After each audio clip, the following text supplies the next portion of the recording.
My friends, I wanted to share that when a person is convinced of their faith in Allah, no matter the hardships and challenges they face, they endure all difficulties with an open heart due to their love for Allah. Because their relationship with Allah, the Most High, cannot be affected by worldly problems, and their feet remain steadfast in Tawheed, monotheism. From the time of the Prophet's companions until today, there are countless incidents that prove worldly suffering has never caused the slightest deviation in their faith, and they remain firm in their monotheism. One of these moving stories is that of G. Sharma, a new Muslim from a Brahmin family. My friends, when she was asked about how she came to faith and the difficulties she faced, her answers were enough to bring tears to the eyes. She says, "My name is G. Sharma, and I come from a Brahmin family. I earned a bachelor's degree in business administration and am now in my second year of a master's in public administration. My family was very good. My father worked in the liquor trade, and I had some Muslim friends in our neighborhood. We enjoyed parties, discos, and the like, as girls and boys in cities do. I was the daughter of a big businessman, so this wasn't considered shameful in our home. In 2013, when Ramadan came, I didn't know what Ramadan was. I organized a Ramadan party and invited my friends. But Samirin, Aisha, Zulfikar, Amiran, and Sho, all Muslim friends, didn't come. I noticed all the girls were wearing burqas and the boys were wearing caps. I said, 'Have you all gone crazy?' They explained that this is the holiest month for Allah and that we abstain from everything Allah has forbidden. I got angry and said, 'You won't eat anything this month either.' I thought if they were fasting, I should fast too. I started fasting for 3 days. At that time it was raining. We fasted together. In the morning, my Muslim friends would call and wake me for suhoor. In the evening, we broke our fast together at their homes or in a hotel. I kept listening to the teachings of Allah and His Messenger, peace be upon him. I would drive my car and listen to Islamic broadcasts that enlightened my heart. From that moment, Allah chose me.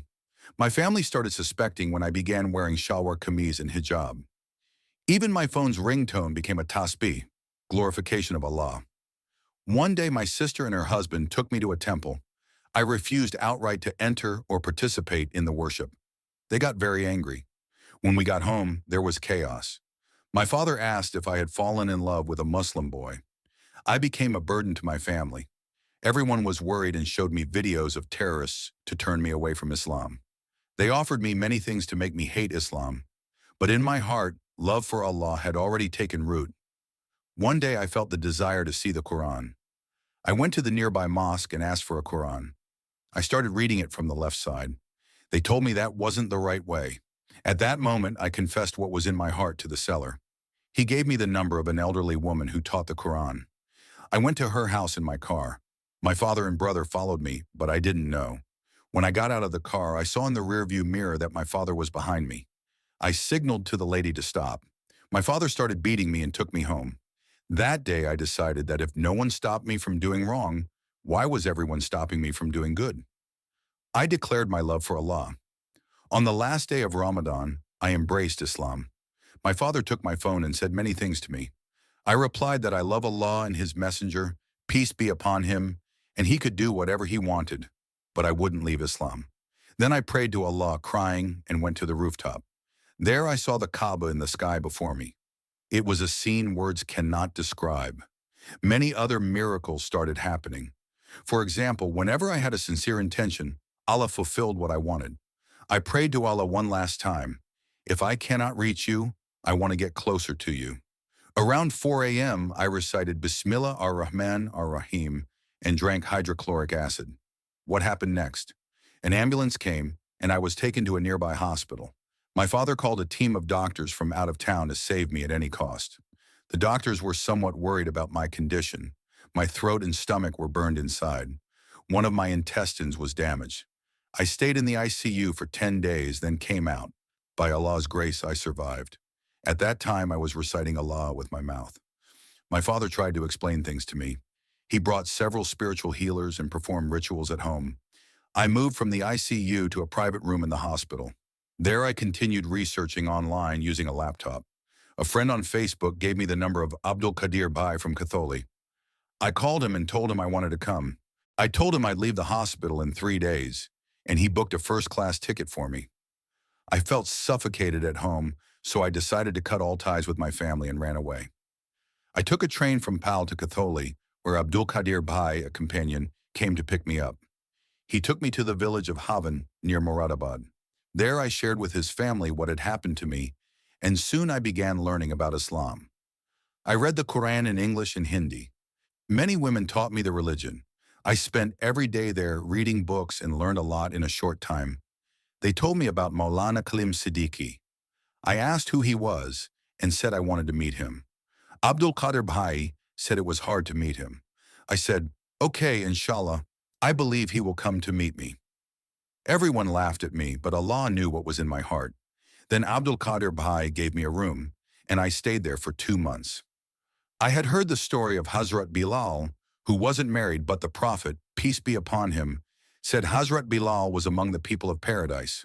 When a marriage proposal came, I accepted without seeing the person and told Qadir that whatever he did would be fine. Then Hazrat Iman Kalim Siddiqui, Abdul Rahman Deen, came to meet me in Katholi, and I got married on Friday, December 13th, 2013, during Asr prayer. Hazrat himself performed the marriage ceremony. I said goodbye and cried more for leaving Qadir Bhai and Baba than for my father. Abdul Rahman was a policeman. Within 3 months of our marriage, he became greedy for money. When he realized I came from a wealthy family, he started harassing me. I returned to my hometown, Pal. My father welcomed me and said, wherever you are happy, we will be too. I started inviting all my family members to Islam, but they didn't accept, despite their love for me. My father said they would give me 100,000 rupees, some jewelry and money to settle the house. While we were in Pal, Abdul Rahman used my father's phone to talk. He spoke with a friend, and the call was recorded. The friend asked, brother, what did you get? Abdul Rahman replied, so far, I've only got a gold chain and 100,000 rupees. The rest will be given when we return. My father heard this recording. He didn't give us any more money, and we moved from Indore to Delhi. Abdul Rahman took me to his sister's house. His behavior changed on the train, and I couldn't understand why. A new tragedy began. He, too, was a new Muslim, but had embraced Islam only for money. That was my fate. It wasn't just a fight, it was my destiny. Abdul Rahman kept me in Katholi for a while and started demanding 200,000 rupees from my father. I told him that money was illicit and I didn't want it. He said, fine, go to Indore for a few days until I move your things from Katholi and then I'll call you. As soon as I reached Indore, he called to say he wanted to separate. I cried like a mad woman and reached Delhi. When I got to our house, it was empty. He had disappeared. Abdul Rahman told me that until the house was ready, I'd have to stay at his place. There he forced me to do things against Islam. I didn't want to, but due to coercion and fear of violence, I had to comply. He even threatened that if I told anyone, he'd force me to divorce. Out of fear, I didn't tell anyone. 7 days later, my father had a heart attack because of my situation. On the 5th day, my mother-in-law and husband beat me brutally. I didn't want to stay there because everyone lived according to Hindu customs. They didn't pray or do anything Islamic. I was ready to go to my father because people criticized me, saying I came when it was time to benefit. But I didn't go when my father was dying. Yet these cruel people didn't let me go. My father needed open-heart surgery. Abdul Rahman, a new Muslim who arranged my marriage with Hazrat, was deceiving Hazrat. In front of Hazrat, his parents pretended to be Muslims for money, but they remained Hindus in their hometown. According to G. Sharma, this entire family is Hindu and lives among Hindus. Abdul Rahman, also known as Dansan Makar, works in the police but is anti-Muslim. Such a person will find another girl and exploit her too. He even told me Hazrat sold me to him. I never shared this with Hazrat. He said if Hazrat had acted in time, I wouldn't be living in this unbelieving environment. No one invited me, and they left me helpless. Today, I live in a Hindu household where I cannot pray or fulfill my Islamic duties. If Hazrat had placed me in a religious school, I would have spent my whole life there. I wish someone would save me from this humiliating life. Friends, this was G. Sharma's story. You must have heard it.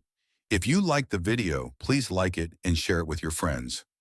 If you haven't subscribed yet, please subscribe right away and click the bell icon to get timely notifications for our upcoming videos.